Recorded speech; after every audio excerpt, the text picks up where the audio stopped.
Hello everyone. तो इस video में मैं बात करूंगी आपके पिछले वीडियो वाले ही टॉपिक में जो था आपका फॉर्मल रिप्लाई। इसमें मैं आपके साथ एक और एग्जांपल डिस्कस करने जा रही हूँ ताकि जो फॉर्मल रिप्लाई है वो आपको क्लियर हो जाए।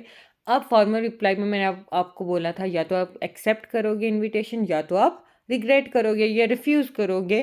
तो आपको मैंने एक्सेप्टेंस वाली वीडियो जो मतलब कि है टॉपिक है जहाँ पे आप एक्सेप्ट करते हो किसी का इनविटेशन और कैसा रिप्लाई करते हो वो मैंने आपको पहली वीडियो में बता दिया। आप वो वीडियो क्या कर सकते हो, देख सकते हो।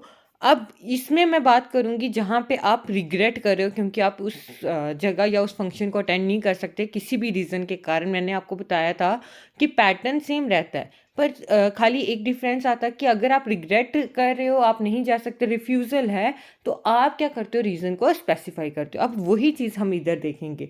अब देखो क्वेश्चन क्या है। Your friend PV Satish has invited you to attend the wedding of his sister Jaya. आपके एक फ्रेंड है, उन्होंने आपको इनविटेशन कार्ड भेजा है और आपको क्या किया, इनवाइट किया है कि आप क्या करो, मतलब कि आपको इनवाइट किया है उस अपनी बहन जया की शादी में। You find that you have an important paper of pre board examination on the day of wedding. अब जब आपने डेट देखी किस डेट को शादी है तो आपने ये रियलाइज़ किया कि आपका क्या है, प्री बोर्ड एग्जामिनेशन है। अब आप क्या करते हो, दस you can not attend the event, इसलिए आप पेपर छोड़ के वहाँ नहीं जा सकते हो शादी में। Write in about 50 words of formal reply to the invitation expressing your regret. तो आपने क्या करना है, एक फॉर्मल रिप्लाई लिखना है जिसमें आप क्या करोगे, अपना मतलब रिग्रेट करोगे कि आप उस फंक्शन में नहीं जा सकते हो। ठीक है, तो क्वेश्चन ये है, आपने रिग्रेट करना है। अब मैंने आपको बोला फॉर्मेट सेम रहता है, आप यहाँ देख भी सकते हो, मैंने बनाया हुआ है वही बॉक्स है। वैसे ही स्टार्ट करना है डेट के साथ, किस डेट को आप लिख रहे हो। अब मैंने आपको ये बात भी समझाई थी, डेट वो लिखना शादी से पहले वाली हो, शादी के बाद वाली नहीं, क्योंकि हम रिप्लाई शादी से पहले भेजते हैं। ठीक है, तो अब यहाँ पे भी हम वैसे ही थर्ड पर्सन का यूज़ करेंगे। तो पुनीत, यहाँ पे हम लेट कर लेते हैं, कोई नाम नहीं दिया हुआ था तो मैंने लेट कर लिया कि नाम क्या है जो भेज रहा है reply, Puneet. Puneet thank PV Satish for inviting him on the occasion of the wedding ceremony of his sister. ठीक है, तो सतीश को वो क्या कर रहा है, थैंक कर रहा है पहले कि उसने उसकी बहन की शादी में बुलाया, किसको, पुनीत को। Jaya on 23rd January at Royal Garden and inform him that he is not able to attend the function as he has an important pre-board examination on the day of the wedding. अब देखो वैसे ही, अब मैंने आपको बोला था सबसे पहले आपने इनविटेशन को एक्नॉलेज करना होता है। इन रियलिटी तो इनविटेशन कार्ड आया होता है, बट एग्जामिनेशन में हमारे पास कोई इनविटेशन कार्ड नहीं आया होगा। तो हम कुछ इमेजिन कर लेंगे कि उसकी शादी कब है, 23 जनवरी को, कहाँ, रॉयल गार्डन में।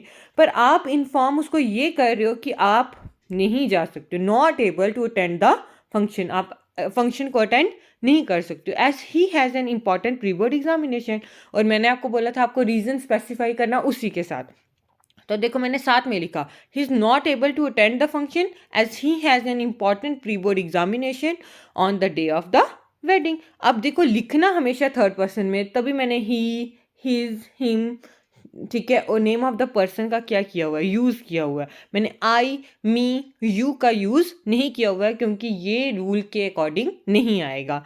देन आपने स्पेसिफाई कर दिया रीज़न, पहले तो आपने बताया कि मैं नहीं आ सकता और रीज़न भी हमने क्या कर दिया, साथ में ही स्पेसिफाई कर दिया। और यहाँ पे रीज़न मैंने यही क्यों लिखा हुआ है, क्योंकि आपको पता है कि ऑलरेडी हमारे पास रीज़न है। ठीक है, उन्होंने दिया हुआ, अगर नहीं दिया तब आप रीज़न अपने से लगा सकते हो। कई बारी हम आउट ऑफ टाउन होते हैं, आउट ऑफ स्टेशन होते हैं, कई बारी हमारे घर में खुद से फंक्शन होता है, तो कोई भी आप रीज़न ले सकते हो और उसको लिख सकते हो। देन वही जो मैंने आपको बोला था, आप जाओ या ना जाओ पर आपने विश पक्का करना है। ठीक है, तो वही मैंने लिखा। उसके बाद wishing the newly wedded couple a very happy married life. Then वही नीचे हमने क्या लिखना है, बेस्ट विशेस, और नीचे नेम ऑफ द पर्सन जो क्या कर रहा है, रिप्लाई भेज रहा है। तो ये आ गया आपका क्या, फॉर्मल रिप्लाई की सेकंड एग्जाम्पल। और अगर आपको डायरेक्ट यहाँ पे आके इस एग्जाम्पल को देख रहे हो तो मैं आपको रिक्वेस्ट करूँगी कि आप पहली वाली वीडियो देखो इससे, ताकि आपको पहले जो कंसेप्ट्स हैं, कौन कौन से आपको पॉइंट्स अपने दिमाग में रखने हैं वो समझ आएगा, तभी आपको एग्जाम्पल भी क्या आती है, समझ आती है। ठीक है, तो यहाँ तक आ जाता है आपका फॉर्मल रिप्लाई। अभी तक हमने क्या क्या कवर कर दिया? रेज्यूमे आपका जो 6 मार्क्स कैरी करता है, then formal invitation, then formal reply. याद रखना कि ये अलग अलग दिया हुआ है 4 मार्क्स का है। क्या क्या? Invitation, formal invitation, informal invitation, formal reply, informal reply, then इसी के साथ एडवर्टाइजमेंट। ठीक है, वो भी अलग से कवर करूंगी, पर ये कुछ भी आपको पूछ सकते हैं। हो सकता है आपको फॉर्मल इन्विटेशन आए, हो सकता है आपको फॉर्मल रिप्लाई आए, हो सकता है आपको फॉर्मल इनफॉर्मल इन्विटेशन आए, हो सकता है आपको इनफॉर्मल रिप्लाई आए। तो ये 4 अलग अलग से क्या बन जाते हैं? टॉपिक। तो इसके बाद मैं एक ही वीडियो में, क्योंकि जो इनफॉर्मल रिप्लाई है या इनविटेशन है वो लेटर फॉर्मेट होता है, तो मैं वो साथ में ही क्या करूँगी? कवर। तो ये आ गया आपका फॉर्मल इनविटेशन, फॉर्मल रिप्लाई। अभी तक मैंने 3 टॉपिक कंप्लीट कर दिए। आई होप आप ये तीनों को देखें, और अगर अच्छा लगता है तो आप कमेंट करके बता सकते हैं, और अगर कोई प्रॉब्लम है, किसी चीज़ में समझने में प्रॉब्लम है, तो आप मुझे कमेंट बॉक्स में वो भी बता सकते हैं, तो ताकि मैं आपकी उस प्रॉब्लम को क्या कर सकूँ? सॉल्व कर सकूँ। Thank you. आई होप आप सबको अच्छा लगता होगा lecture. Thank you so much.